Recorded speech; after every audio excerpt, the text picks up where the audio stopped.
আজকে আমি গাড়ি চালাচ্ছিলাম, খুব এই রাস্তা একদম রাতের মধ্যে রাস্তা একদম খালি হয়ে যায়।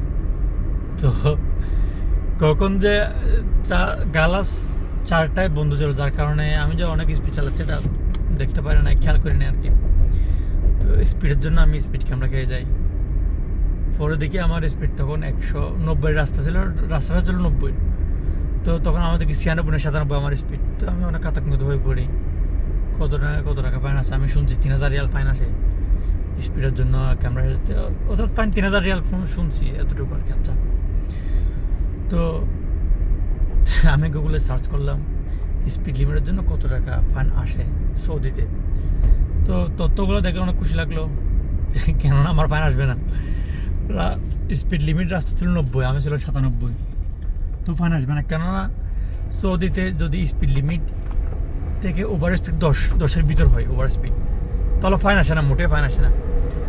যদি ওভার স্পিড 10 থেকে 20-এর ভিতরে হয় তাহলে ফাইন আসবে মাত্র কমপক্ষে 150 রিয়াল, বেশি থেকে বেশি 300 রিয়াল এটার ভিতরে থাকবে। স্পিড লিমিট থেকে যদি 20 থেকে 30-এর মধ্যে হয়, স্পিড লিমিটের থেকে যদি ওভার স্পিড 20 থেকে 30-এর মধ্যে হয় তাহলে ফাইন 300 রিয়াল থেকে 500 রিয়াল, ঠিক আছে। যদি স্পিড লিমিট 30 থেকে 40-এর মধ্যে হয় তাহলে 800 রিয়াল থেকে 1000 রিয়াল ফাইন আসতে পারে, কমপক্ষে 800, বেশি থেকে বেশি 1000। আচ্ছা, যদি স্পিড লিমিট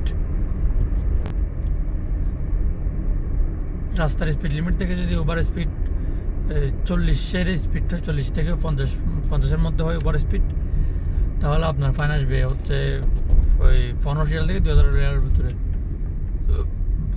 এটা হচ্ছে আজকে পর্যন্ত, যতদিন পর্যন্ত ইয়া না হয়, এই আইন সংস্কার না হয় ততদিন পর্যন্ত, ঠিক আছে। এই আইন সংস্কার হয়ে গেলে আর এটা আমার কতটা কার্যকর হবে না আর কি।